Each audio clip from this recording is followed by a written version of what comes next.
Hello guys, welcome back to my channel, my brother Kuya. Jumpa lagi nih sama saya, siapa lagi kalau bukan John Itung.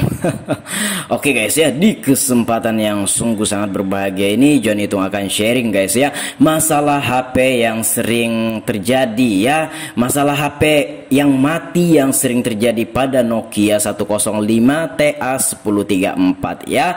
Nah, namun untuk Nokia model lain tapi yang sejenis yang titut-titut kayak gini, yang pakai baterai kayak gini, baterai copot pasang kayak gini maksudnya. Nah, itu ada beberapa Nokia yang sering terjadi permasalahannya seperti ini.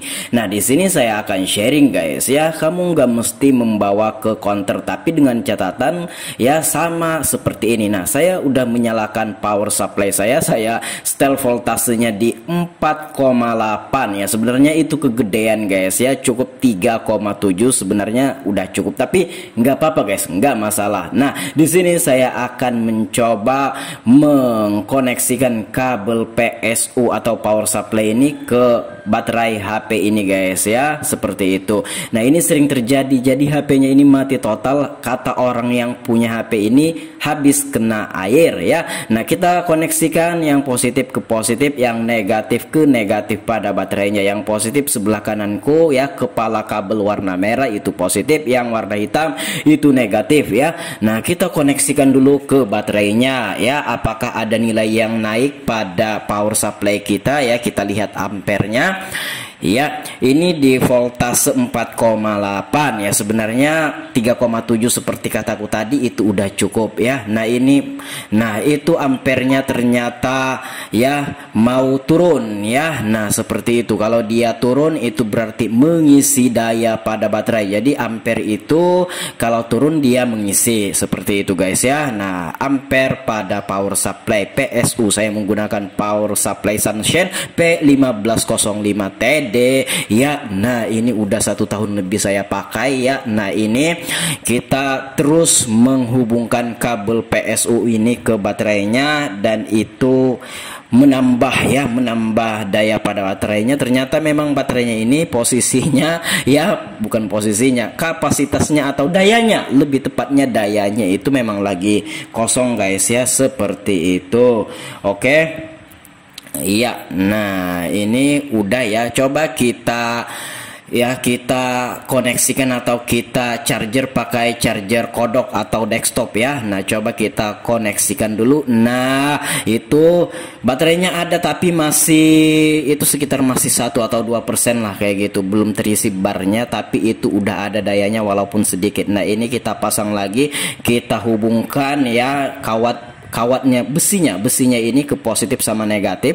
Nah, itu baterainya ada ya, ada walaupun cuma sedikit. Nah, ini kita akan taruh atau colokkan ke terminal listrik. Nah, itu saya mencolokkan ke terminal listrik atau kecucukan listrik ya. Nah, ini coba di HP-nya ini kita koneksikan positif ke positif, negatif ke negatif ya. Nah, dan di sini kita lihat ya, nah Nokia dan udah hidup, ternyata HP-nya kagak masalah, tidak terjadi apa-apa, tidak terjadi kerusakan. Dan ini, nah ini kita bisa lihat guys tuh ya, ini 4,8 voltasenya itu kegedean sebenarnya ya, 3,7 atau 4 lah paling besar, nggak masalah guys ya, 4,8 nyaris 5.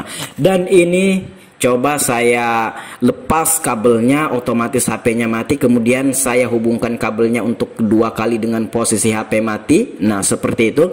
Kita lihat ampernya apakah ada nilai. Ternyata tidak ada nilai ampernya ketika HP ini off.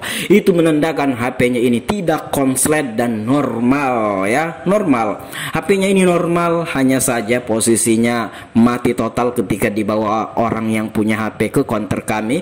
Dan sebenarnya kalau permasalahan yang terjadi kepada teman-teman seperti ini masalahnya, teman-teman gak mesti juga membawa ke counter. Teman-teman bisa melakukan cara perbaikan ini di rumah dengan alat seadanya.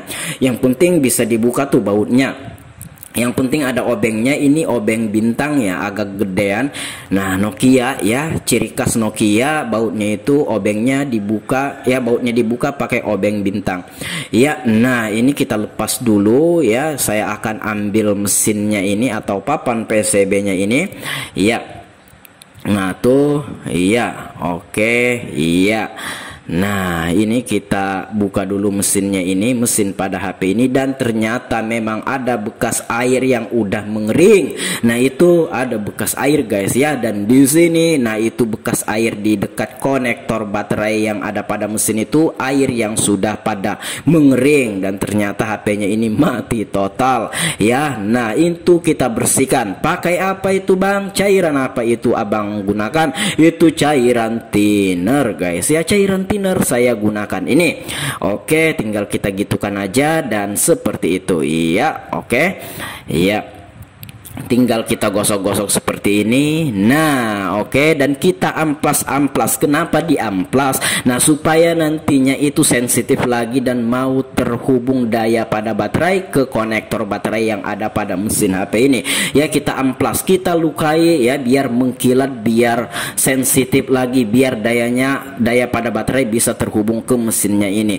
Nah, tadi kenapa mati total ya? Tadi kita lihat juga baterainya itu habis, tapi itu yang pertama adalah kenapa dibawa orang ini, orang yang punya HP ini ke counter, karena memang itu di cas udah nggak masuk karena daya pada baterai tidak bisa diteruskan ke mesin karena masuk air tadi ya, masuk air HP-nya, kemudian kena debu. Nah, ini kita bersihkan LCD-nya pakai minyak kayu putih. Nah, jadi HP-nya ini masuk air, konektornya terkena air dan ada debu-debu sedikit sehingga walaupun baterainya terpasang tidak terkoneksi ya. Baterainya, daya pada baterainya tidak terhubung ke mesin walaupun dayanya terpasang. Walaupun baterainya terpasang maksudnya, sorry. Walaupun baterainya terpasang namun dayanya tidak bisa diteruskan ke mesin. Daya pada baterainya tidak bisa diteruskan ke mesin karena kena air bercampur dengan debu dan itu enggak sensitif ya. Konektornya itu, konektor pada baterai atau kuningan pada baterainya itu tidak terhubung ke konektor yang ada pada mesin HP ini. Coba kita pasang dulu beberapa biji bautnya ini ya, kita pasang bautnya. Oke, kita pasang beberapa biji bautnya dan pada baterainya juga itu kita bersihkan juga guys ya, kuningan pada baterainya kita bersihkan juga. Oke. Iya, kita pasang semua baut-bautnya ini. Iya, seperti itu. Ya, kita bersihkan HP-nya ini. Oke. Iya. Nah, ini baterainya udah kita charger. Ini saya percepat dan saya skip videonya ini. Itu udah 3 menit lamanya saya colokin ke terminal listriknya ya, di desktop ya, di desktop atau charger kodok. Nah, itu kuningan pada baterainya itu kita kerik. Nah, seperti ini guys ya. Tapi ingat, kalau mengerik jangan terlalu kuat, ini halus-halus saja. Kalau terlalu kuat nanti kuningannya itu copot, malah baterainya yang akan rusak. Jadi di sini itu dilukai sedikit saja biar mengkilat dan kita bersihkan pakai cairan thinner supaya dayanya terkoneksi ya, daya pada baterai terkoneksi ke mesin HP ini sehingga HP-nya bisa hidup lagi. Nah, itulah permasalahan tadi ketika masuk air itu tidak terkoneksi dayanya ya. Dayanya walaupun baterainya dipasang dan HP-nya mau hidup sudah karena masuk air, terkena air dan bercampur debu sehingga daya pada baterai walaupun baterainya terpasang tidak bisa terhubung ke HP ini. Ketika kita bersihkan, ketika kita kerik kuningan pada baterainya dan konektor baterai pada mesin HP ini kita amplas sedikit dan sudah berhasil. Tinggal seperti itu saja, kamu bisa melakukannya di rumah. Semoga bermanfaat. Sampai jumpa di lain kesempatan. Masalah ini sering terjadi pada pelangganku. Saya udah berapa kali memperbaiki yang seperti ini. Kalau ada pertanyaan komen-komen aja. Kalau ada pendapat lain komen-komen juga. Kalau teman-teman pengen sharing sama John Itung silahkan DM Instagram. Instagramku ada di sudut kiri bawah video ini. Terima kasih telah menyaksikan video ini. Saya John Itung. See you the next video my brotherku.